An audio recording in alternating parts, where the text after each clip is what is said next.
الحمدللہ رب العالمین والصلاة والسلام علی سید الانبیاء والمرسلین بسم اللہ الرحمن الرحیم۔ محترم سامعین کرام، السلام علیکم ورحمۃ اللہ وبرکاتہ۔ آپ دیکھ رہے ہیں ہمارا YouTube channel Islamic information official. آج انشاءاللہ ایک نئی ویڈیو کے ساتھ آپ کی بارگاہ میں حاضر ہوئے ہیں۔ ہم الحمدللہ آج ابو احمد حلاسی رحمۃ اللہ تعالی علیہ کی بہت ہی زبردست کرامت سنیں گے۔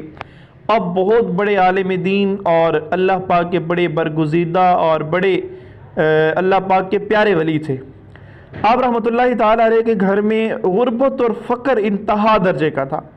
آپ خود فرماتے ہیں کہ میری والدہ، میری امی جان، وہ اللہ پاک کی بڑی عبادت گزار اور نیک خاتون تھی۔ ایک مرتبہ غربت سے تنگ آ کر حضرت ابو احمد حلاسی رحمۃ اللہ تعالی علیہ کی والدہ نے ان سے کہا کہ ابو احمد، یہ جو تنگ دستی اور شدت کے دن ہیں یہ کب ختم ہوں گے؟ تم کچھ کرو۔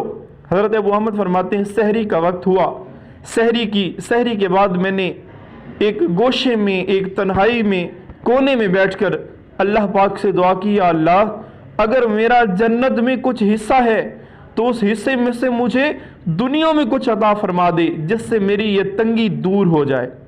حضرت ابو احمد فرماتے ہیں میں یہ دعا کر رہا تھا کہ میں نے اچانک دیکھا ایک کونے میں روشنی ہوئی۔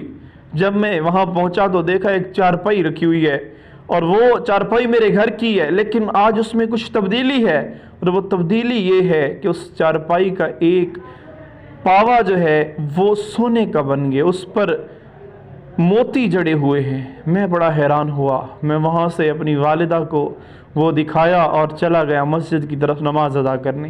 کہتے میں رستے میں سوچ رہا تھا کہ اس کا یہ جو ایک بازو جو کہ سونے کا بن چکا ہے، جس پر بڑے ہیرے اور جواہرات لگے ہوئے ہیں، میں کس کو کتنے میں اور کہاں کہاں بیچوں گا؟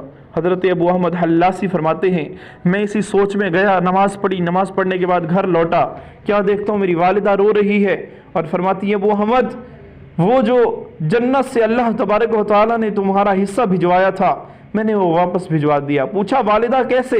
کہتی ہے میں جب تم نماز کے لیے گئے میں سوئی، میری آنکھ لگ گئی، میں نے خواب دیکھا جنت کے محل ہیں، ایک محل کے سامنے اس کی تختی پر لکھا ہوا ہے ابو احمد حلاسی۔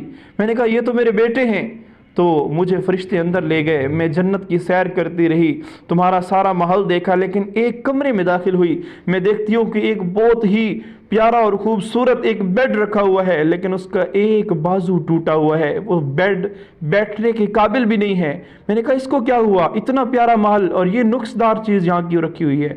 تو بتایا کہ ابو احمد نے دنیا میں اپنا حصہ منگوا لیا تھا، اس کا ایک بازو اللہ نے دنیا میں اسے عطا کر دیا، اس وجہ سے یہ نقص والا ہے۔ حضرت ابو احمد کی والدہ کہتی ہیں میں نے عرض کی، خواب میں ہی دعا کی کہ یا اللہ میرے بیٹے کو دنیا میں جو دیا ہے وہ لے لے اور اس جنت کی نعمت کو مکمل فرما دے۔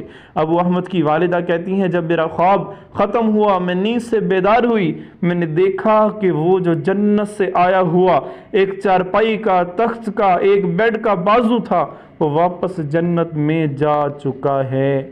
محترم سامعین کرام، اسی طرح کی اسلامک اور انفارمیشن پر مشتمل اچھی ویڈیوز دیکھنے کے لیے ہمارے یوٹیوب چینل کو ضرور سبسکرائب فرمائیں۔ ویڈیو پسند آئے تو لائک اور شیئر بھی کریں۔